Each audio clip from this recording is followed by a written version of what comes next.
Chaque jour, Charles et Carole vous présentent la leçon de l'école du sabbat.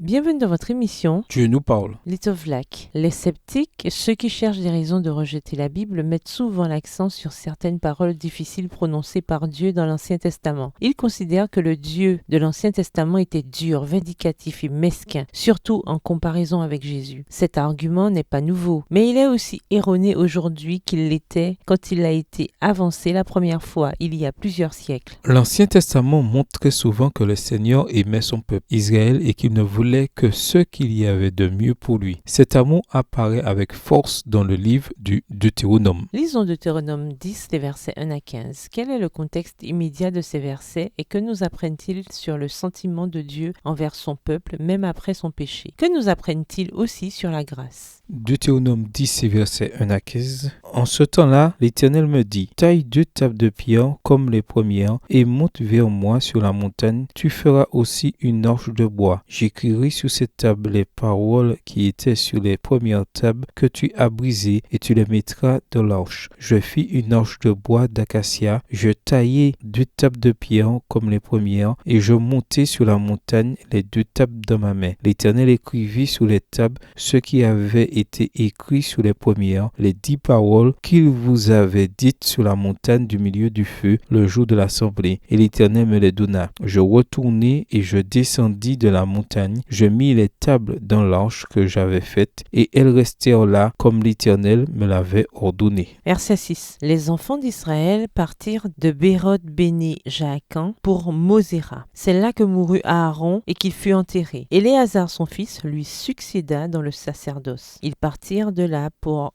Gudgoda et de Gudgoda pour Jotbata, pays où il y a des cours d'eau. En ce temps-là, l'Éternel sépara la tribu de Lévi et lui ordonna de porter l'arche de l'alliance de l'Éternel, de se tenir devant l'Éternel pour le servir et de bénir le peuple en son nom, ce qu'elle a fait jusqu'à ce jour. C'est pourquoi Lévi n'a ni part ni héritage avec ses frères. L'Éternel est son héritage, comme l'Éternel ton Dieu le lui a dit. Je restai sur la montagne comme précédemment, 40 jours et 40 nuits. L'Éternel m'exauça encore cette fois. L'Éternel ne voulut pas te détruire. Verset 11. L'Éternel me dit, lève-toi, va, marche à la tête du peuple, qu'ils aillent prendre possession du pays que j'ai juré à leur père de leur donner. Maintenant, Israël, que demande de toi l'Éternel ton Dieu, si ce n'est que tu craignes l'Éternel ton Dieu, afin de marcher dans toutes ses voies, d'aimer et de servir l'Éternel ton Dieu de tout son cœur et de toute son âme. Si ce n'est que tu observes les commandements de l'Éternel et ses lois que je te prescris aujourd'hui, afin que tu sois heureux. Voici, à l'Éternel ton Dieu appartiennent les cieux et les cieux des cieux, la terre et tout ce qu'elle renferme. Et c'est à tes pères seulement que l'Éternel s'est attaché pour les aimer. Et après eux, c'est leur postérité, c'est vous qu'il a choisi d'entre tous les peuples, comme vous le voyez aujourd'hui. La grâce et l'amour de Dieu pour Israël apparaissent clairement dans ces versets. Remarquez en particulier les versets 12 et 13. Ils forment une longue phrase, une question, et cette question est simple. Qu'est-ce que moi, le Seigneur, je te demande de faire, sinon de suivre mes voies, de m'aimer, de me servir et de garder mes lois pour ton bien? Dans le texte hébreu, les pronoms personnels et les adjectifs possessifs sont au singulier. Bien que Dieu s'adresse certainement à la maison dans son ensemble, à quoi serviraient ces paroles si chacun individuellement n'y obéissait pas? Le tout ne vaut que par la somme de ses parties. Le Seigneur parlait personnellement à chaque membre du peuple d'Israël en tant que nation. Nous ne pouvons pas non plus oublier la fin du verset 13. Garde ces choses, l'étoflak,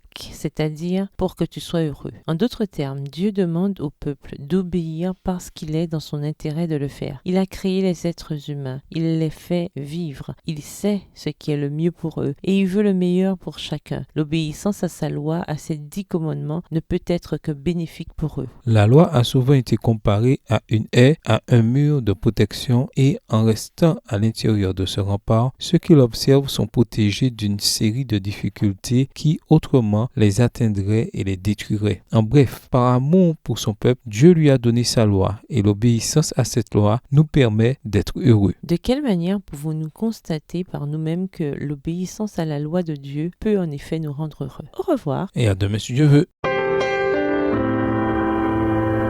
Dieu nous parle. Chaque jour, Charles et Carole vous présentent la leçon de l'école du sabbat.